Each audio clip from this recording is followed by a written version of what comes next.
मैत्रिणींनो, आज आपण छानपैकी कोबीचं खुसखुशीत असं थालीपीठ बनवणार आहोत। मुलं ना कोबीची भाजी खायला कधी कधी कंटाळतात, म्हणून ह्या कोबीचं आज मी तुम्हाला खुसखुशीत थालीपीठ कसं बनवायचं ते दाखवते। हे बघा मैत्रिणींनो, जवळजवळ अर्धा कोबी मी घेतलेला आणि तो छान एकदम कटरमध्ये बारीक करून घेतलाय। इथे मी आपले नेहमीचे कांदे पोह्याचे जे पोहे असतात, जाडे पोहे ज्याला आपण म्हणतो, ते मी 1.5 वाटी घेते। 1.5 वाटी मी कांदे पोहेचे पोहे घेतलेले आहेत। आता हे पोहे आपण 2-3 वेळा छान पाण्याने धुवून घेऊया आणि 15 ते 20 मिनिटांसाठी आपण ते भिजत ठेवणार आहोत।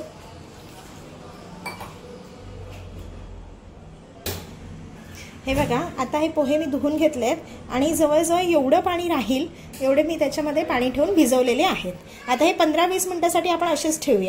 आता आपण एक छोटंसं वाटण करणार आहोत। त्याच्यामध्ये बघा, मी 8 लसणाच्या पाकळ्या घेतलेल्या आहेत।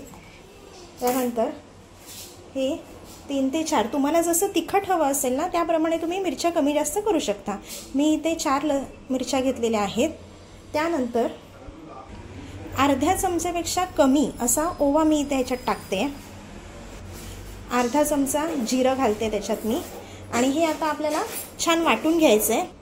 ह्याच्यात आपण अजिबात पाणी नाही घालायचं, असं दरदरीत मस्त वाटून घेऊया आपण, म्हणजे ठेचा कसा असतो त्याप्रमाणे। 15 ते 20 मिनिटं झालेली आहेत।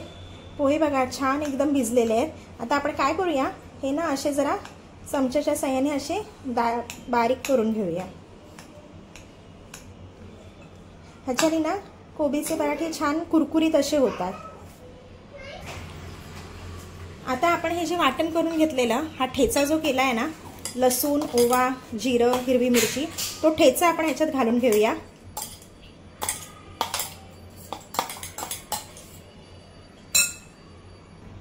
हा कोबी इथे छान बारीक चिरून धुवून ठेवलेला आहे, तो कोबी आता ह्याच्यात घालायचा।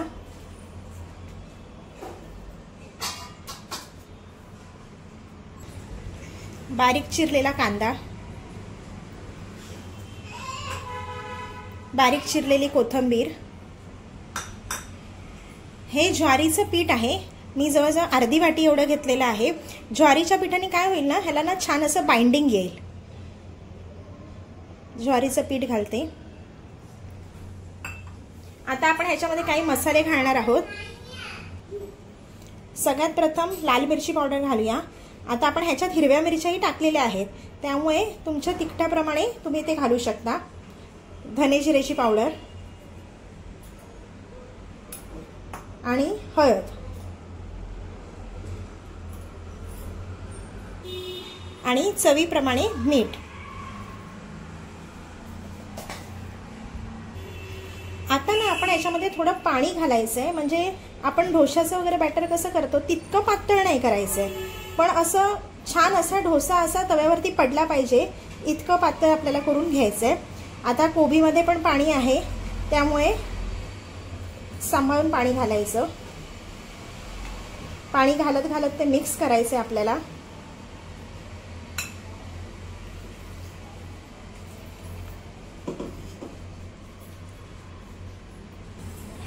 हे बघा, मी छान मिक्स करून घेतलेलं आहे। हे बघा, एवढं पातळ असलं पाहिजे। आता आपण ह्याचे छोटे छोटे डोसे तव्यावर पॅनमध्ये घालून घेऊया। पॅन मी ठेवलेला आहे गॅसवरती आणि आपण छान आता ग्रीसिंग करून घेऊया त्याला तेलाने।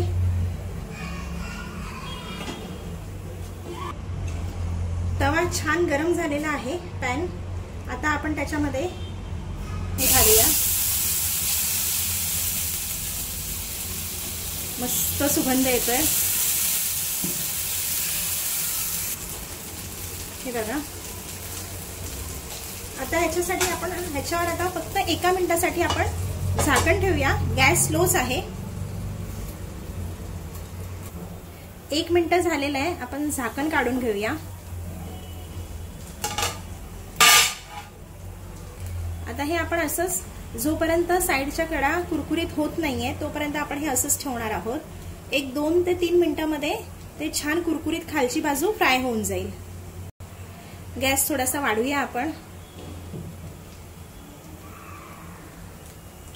इथे आपल्याला पलटी करायची घाई करायची नाहीये, नाहीतर ते तुटायची शक्यता असते. त्यामुळे खालची बाजू छान होऊ द्यायची आणि मगच ते पलटी करायचं.